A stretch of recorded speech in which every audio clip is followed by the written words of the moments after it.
A estrada era longa, silenciosa e vazia. O sol já começava a se pôr quando o carro parou de repente. Dentro dele, o clima era pesado. Marcelo segurava firme o volante, tentando evitar olhar para trás. Helena mordia os lábios, nervosa, enquanto Adriano e Clara trocavam olhares de incerteza. No banco traseiro, Joaquim e Rosa, os pais já idosos, tentavam entender o que estava acontecendo. É aqui, murmurou Marcelo, a voz quase falhando. Os irmãos se entreolharam rapidamente, como se buscassem coragem uns nos outros. Então, pediram aos pais que descessem do carro. Rosa, com seu lenço colorido no pescoço, olhou para o marido em silêncio. Joaquim, cansado, obedeceu sem questionar. O som da porta batendo ecoou como um golpe seco no coração deles. O carro acelerou, levantando poeira. Os dois ficaram parados no meio da estrada, observando o veículo desaparecer no horizonte. Rosa apertava contra o peito uma pequena bolsa de couro, antiga e gasta. Joaquim suspirou fundo, mas não disse nada. O silêncio entre os dois falava mais que 1000 palavras. Conforme a noite se aproximava, a estrada parecia ainda mais solitária. O vento frio cortava a pele, e a sensação de abandono crescia a cada passo. Joaquim ofereceu o braço para a esposa, e começaram a caminhar sem destino certo. O barulho distante de grilos era o único som que os acompanhava. No fundo do peito, Rosa sentia uma mistura de tristeza e determinação. Aquela bolsa que ela carregava não era apenas um objeto velho. Dentro dela havia algo que os filhos jamais poderiam imaginar. E, embora a dor da rejeição fosse insuportável, Rosa tinha certeza de uma coisa: o segredo que guardava ainda mudaria o destino de todos. A noite caía lentamente, e a escuridão transformava a estrada em um corredor sem fim. Joaquim e Rosa seguiam com passos curtos, tentando ignorar o peso do abandono. Cada lembrança vinha como uma ferida aberta. Joaquim recordava as longas jornadas de trabalho no campo, as noites em claro para alimentar os filhos, as vezes em que vendeu até suas ferramentas para pagar a escola. Rosa lembrava das roupas costuradas à mão, das doenças enfrentadas sozinha, das renúncias silenciosas. Enquanto isso, no carro, o clima era tenso. Clara, a mais nova, olhava fixamente pela janela, sem conseguir disfarçar o arrependimento. Adriano resmungava, tentando justificar a decisão. Eles não aguentam mais viver com a gente. Precisavam de outra solução. Mas as palavras soavam ocas, sem convencer nem a ele mesmo. Helena, a mais velha, permanecia calada. O silêncio dela incomodava os outros, pois sabiam que era quem mais sentia o peso da culpa. Marcelo, ao volante, tentava ignorar a angústia, mas suas mãos tremiam levemente. De volta à estrada, Rosa segurava firme a pequena bolsa de couro. Joaquim, curioso, perguntou em voz baixa: "Ainda carrega isso, Rosa?" Ela apenas assentiu, sem revelar nada.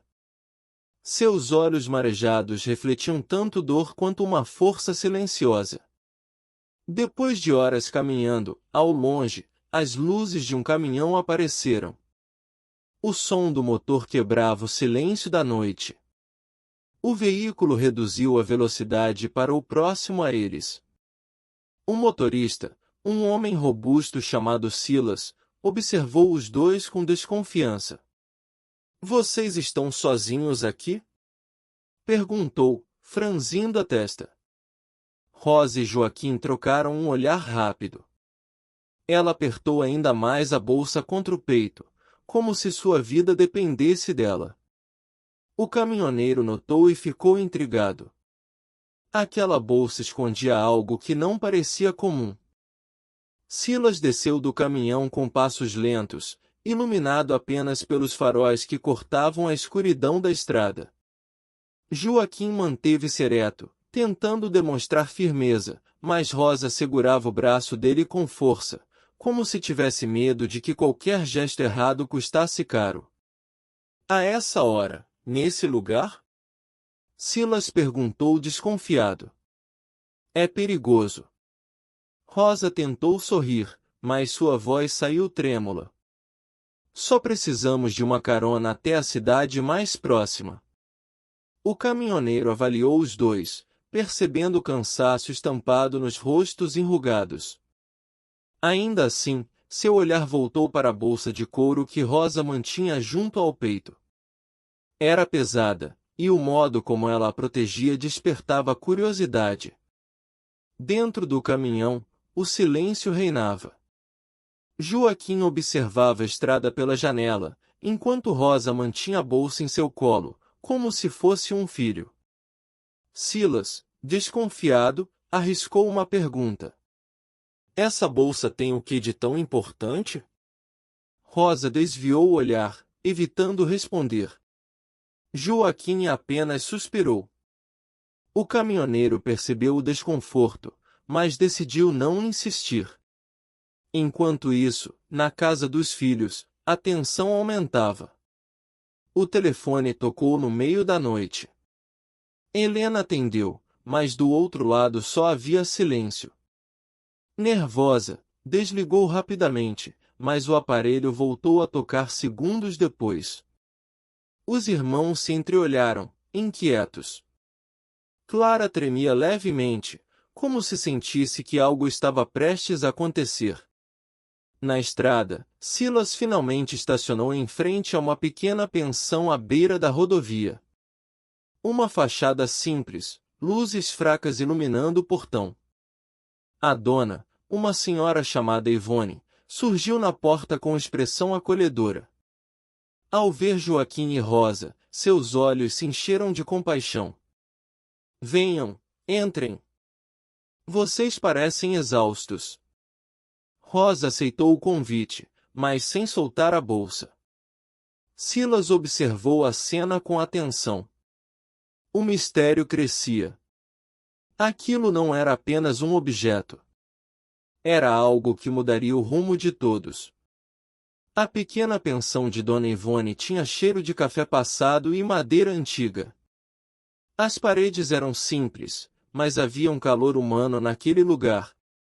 Joaquim se sentou pesadamente em uma cadeira de madeira, enquanto Rosa permanecia em silêncio, a bolsa firme em seu colo.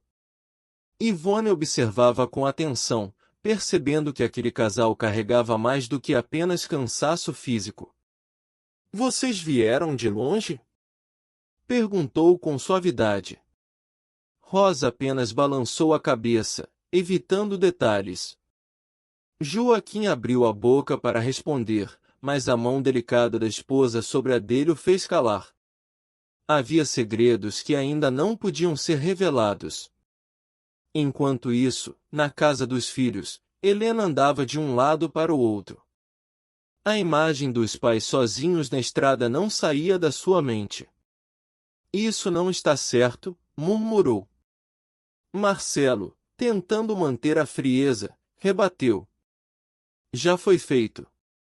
Não volte atrás agora. Mas até ele parecia vacilar. O telefone voltou a tocar, e dessa vez Clara atendeu. Do outro lado, apenas uma respiração pesada, quase sufocante. Ela desligou assustada, sentindo um arrepio percorrer o corpo. Na pensão, Silas se despediu, mas antes de sair comentou casualmente.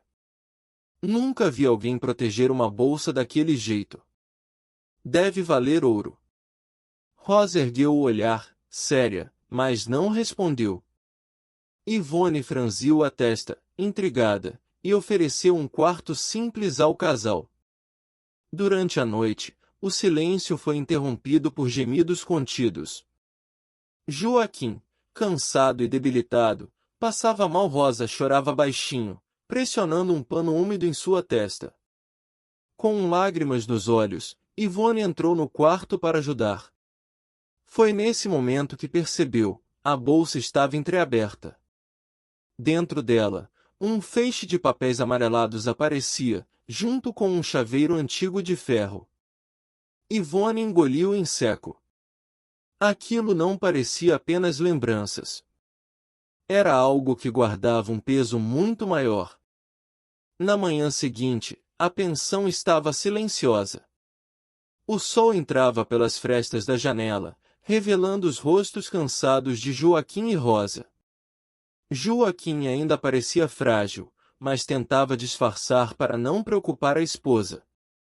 Ivone, em silêncio, preparava um café forte, mas seus olhos sempre se voltavam para a bolsa de couro.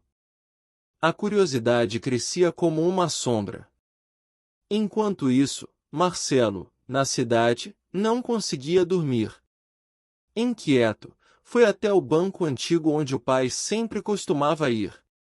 O prédio, com suas portas de ferro envelhecidas, guardava mistérios. Marcelo conversou com um funcionário, tentando parecer casual, mas sua ansiedade era evidente. "O senhor Joaquim vinha sempre aqui?" perguntou. O funcionário, hesitante, confirmou com um aceno de cabeça. Mas ele sempre fazia questão de vir sozinho. As palavras ecoaram na mente de Marcelo. Havia algo que o pai nunca compartilhou. Na pensão, Rosa sentava-se ao lado da cama de Joaquim, acariciando sua mão. A bolsa permanecia em seu colo, como se fosse extensão de seu próprio corpo. Ivone entrou com uma bandeja de café e pães, mas seus olhos não conseguiram evitar o feixe de papéis que aparecia pela fresta. Eram documentos antigos, carimbados, e ao lado um pequeno chaveiro com marcas de ferrugem. "A senhora precisa de ajuda com isso?" arriscou Ivone, apontando discretamente. Rosa fechou a bolsa rapidamente, sua voz firme. "Ninguém pode tocar." Naquela mesma noite, Adriano mexia em papéis no cartório municipal. Entre arquivos empoeirados, encontrou registros com o nome de Joaquim ligados a terras rurais e propriedades esquecidas. Seu coração acelerou. Ele percebeu que o pai possuía muito mais do que todos imaginavam. De volta à pensão, Joaquim tossia com dificuldade. Rosa, aflita, segurava sua mão e sussurrava. "Eles nunca souberam o que carregamos, nunca imaginaram." O cartório estava quase vazio quando Adriano encontrou a pista. Entre folhas amareladas e livros de registros, surgiu o nome de Joaquim vinculado a propriedades rurais esquecidas. Não era apenas um terreno, mas vários, espalhados pelo interior. As anotações eram antigas, incompletas, mas revelavam algo grandioso. O coração de Adriano disparou. Ele fechou a pasta rapidamente e saiu às pressas, escondendo a descoberta até dos irmãos. Na casa da família, Clara não conseguia dormir. O telefone tocava em sua mente como um eco. Os pesadelos eram constantes. Via os pais caminhando sozinhos na estrada, o olhar de Rosa cheio de dor.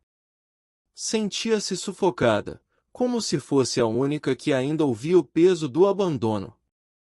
Enquanto isso, na pensão, Rosa começava a confiar em Dona Ivone. Sentadas à beira da cama, a idosa falou em voz baixa, quase um sussurro. "Nesta bolsa não há só documentos. Há o destino de toda a família." Ivone engoliu em seco. Não ousou perguntar mais. Joaquim, cada vez mais frágil, fechou os olhos como se carregasse um fardo pesado demais. Na cidade, Helena insistia em reunir os irmãos. "Algo está errado. Eles não voltaram. Não sabemos onde estão." Marcelo tentou manter o controle. "Se eles quiseram ir embora, é problema deles." Mas suas mãos trêmulas o traíam. O peso da consciência o corroía. De volta à pensão, Rosa tirou da bolsa um maço de cartas envelhecidas, cuidadosamente amarradas por uma fita. Eram cartas antigas, cheias de segredos, mas ao lado delas repousava também um pequeno envelope lacrado. Ela olhou para Yvonne e disse com lágrimas nos olhos: "Aqui dentro está a chave para o futuro, e talvez para o perdão." O suspense aumentava. O que havia naquele envelope poderia mudar tudo. Helena ficou paralisada diante do bilhete.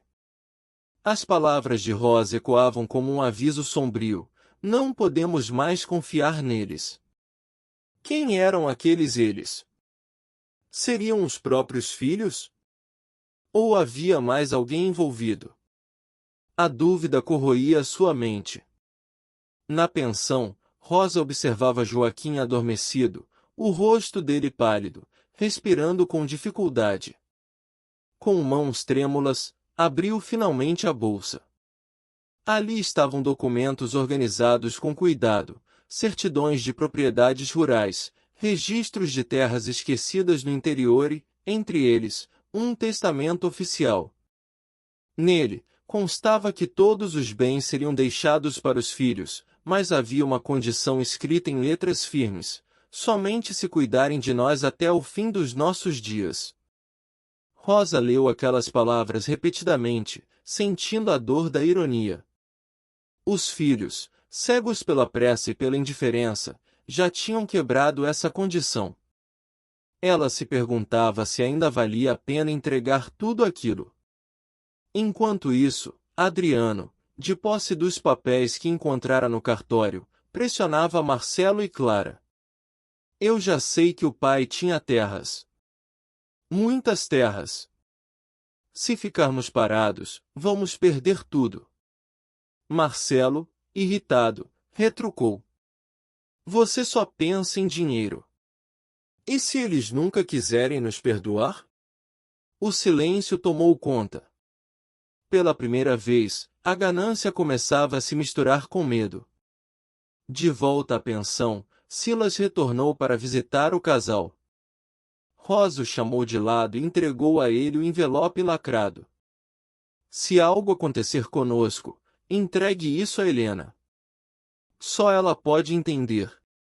Silas guardou o envelope no bolso da jaqueta, sem imaginar o peso do segredo que carregava.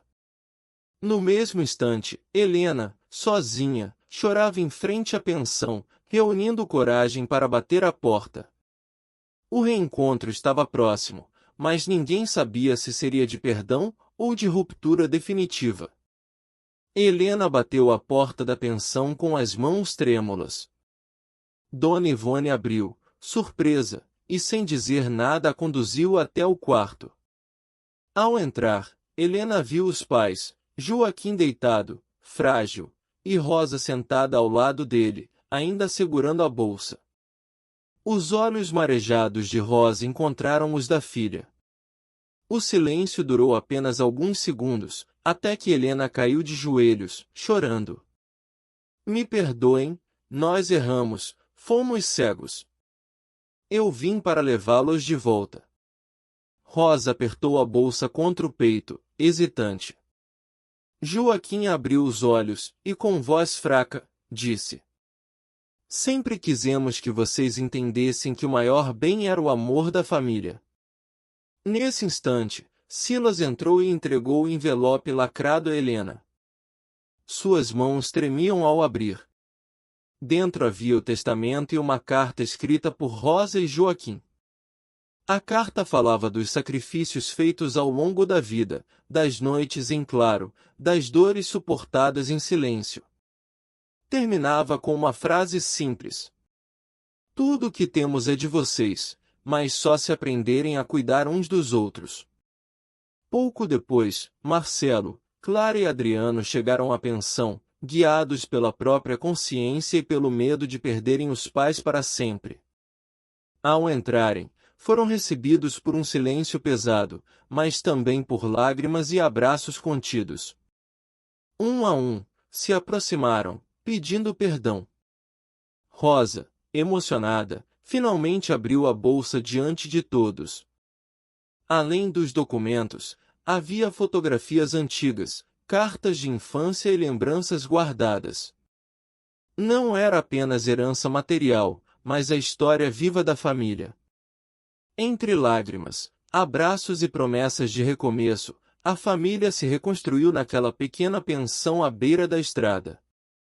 A herança, afinal, não era só de bens, mas de amor, memória e união. E, pela primeira vez em muito tempo, todos sentiram que ainda havia futuro.